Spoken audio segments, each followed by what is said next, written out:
Good evening दोस्तों। तो आज हम फिर से आ गए हैं एक नई शाम और एक नई कहानी के साथ। तो चलिए शुरू करते हैं। आज की जो कहानी होने वाली है वो एक राजा और उसके आसपास उसको बहकाने वाले कुछ झूठे लोग। कहानी का नाम है ऊंट और उसके कुछ झूठे दोस्त। तो शुरू करते हैं। एक व्यापारी जंगल में से बड़े भारी भार से लदे हुए ऊँटों को लेके जा रहा था। उनमें से एक ऊंट बेचारा थक कर गिर पड़ा नीचे। व्यापारी के पास टाइम ही नहीं था उसको देखने के लिए, तो उसने सोचा कि यार कौन इसमें दिमाग लगाएगा, कौन इसकी देखभाल करेगा, छोड़ो इसको यहीं पे। और वो उसको वहीं पर छोड़कर आगे बढ़ गया। वो पतला सा मरियल सा ऊंट बेहोश हो गया, लेकिन वो मरा नहीं। ऐसे जैसे उसने अपने पैरों पर लड़खड़ा कर वो खड़ा हो गया। फिर जंगल की तरफ बढ़ गया वो, और देखते देखते वहाँ पर हरी भरी घास मिली उसको। तो उसको धीरे धीरे खाने लगा, और देखते ही देखते कई दिन गुजर गए उसको। धीरे धीरे ऊँट में जो उसकी शक्ति खो चुकी थी वो उसे वापस धीरे धीरे प्राप्त होने लगी, और वो और मोटा होने लगा। अब उसकी जो चमड़ी थी, खाल थी, वो भी चमकने लगी। एक दिन जब वो रोज की तरह घास खाने जा रहा था, चल रहा था, तो मडोकटा नाम का एक जंगल में शेर रहता था। वो शेर उधर से गुजरा, उसके साथ 3 उसके चमचे भी थे। उनमें थी एक लोमड़ी, एक कौवा और एक चीता। अब राजा ने उस घरेलू जानवर जो कि ऊंट था उसको जंगल में देखकर बड़ा हैरान हुआ। तो उसने उस ऊंट से पूछा कि हे ऊंट, तुम यहाँ कैसे आ गए?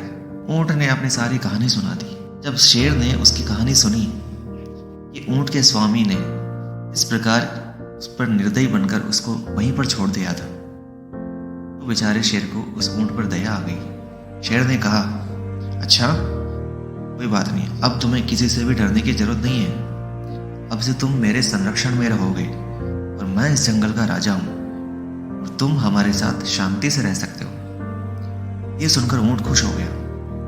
अब वो शांति के साथ एकदम संतुष्टि पूर्वक उनके साथ रहने लगा, और उसकी उन तीनों से दोस्ती भी हो गई, लोमड़ी, कौवे और चीते से।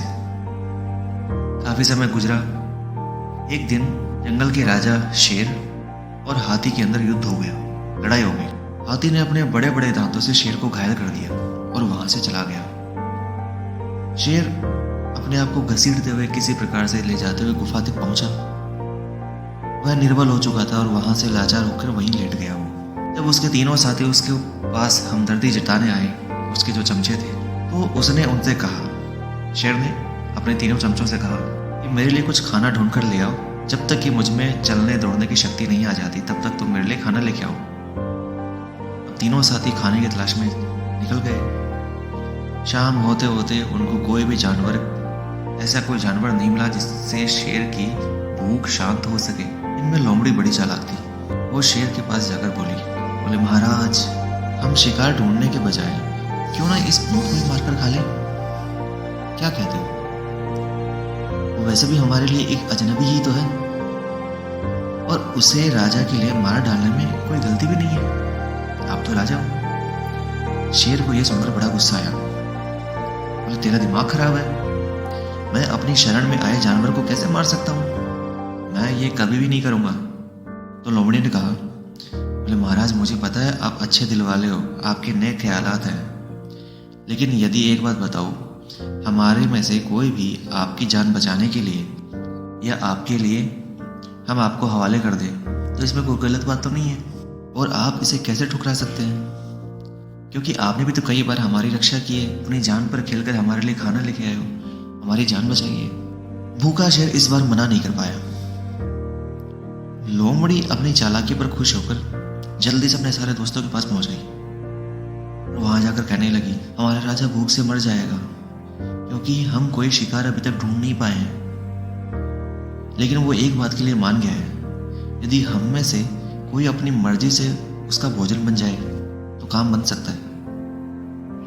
अब ये हमारा कर्तव्य है कि हम अपने आप को राजा के हवाले कर दें, लोमड़ी ने उनसे कहा।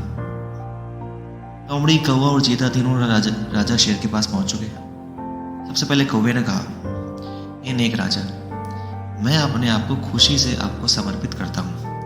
आप अपनी भूख मिटाने के लिए मुझे खा सकते हैं। शेर कुछ बोलता उससे पहले लोमड़ी बोल पड़ी, अरे तुम कौवे कहेंगे, तुम इतना छोटे से हो, तुम्हें खाने से क्या इस राजा शेर की भूख मिटेगी? तो केवल एक ग्रास बनोगे, केवल एक निवाला बनोगे। उससे ज्यादा तो मैं ही हूँ, मैं तुमसे ज्यादा खाना बन सकती हूँ। और इतना कहकर उसने अपना सिर राजा के सामने झुका लिया। अब शेर कुछ बोलता उससे पहले चीता बोल पड़ा, तुम कौवे से केवल थोड़ी सी बड़ी हो, तुम्हें पता नहीं है। और तुम अपने आप को क्या समझती हो? तुम्हें लगता है कि ये तुम्हें खाकर राजा का पेट भर जाएगा? नहीं नहीं, ऐसा नहीं है। तुम्हारे से ज्यादा खाना तो मैं बन सकता हूँ, और मुझे खाकर हो सकता है राजा की भूख भी शांत हो जाए। ऊंट बेचारा चुपचाप इनकी सारी बातें सुन रहा था।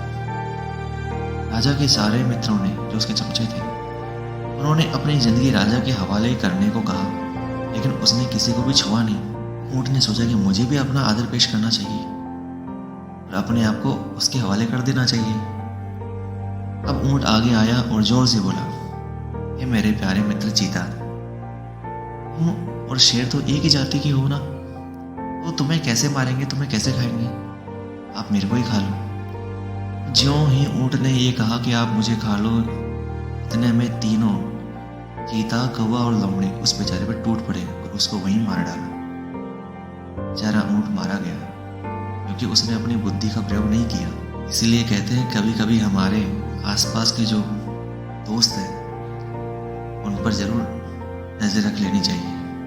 या तो दोस्त बनाओ मत, और बनाओ तो ऐसे बनाओ जो आपको कभी धोखा ना दे।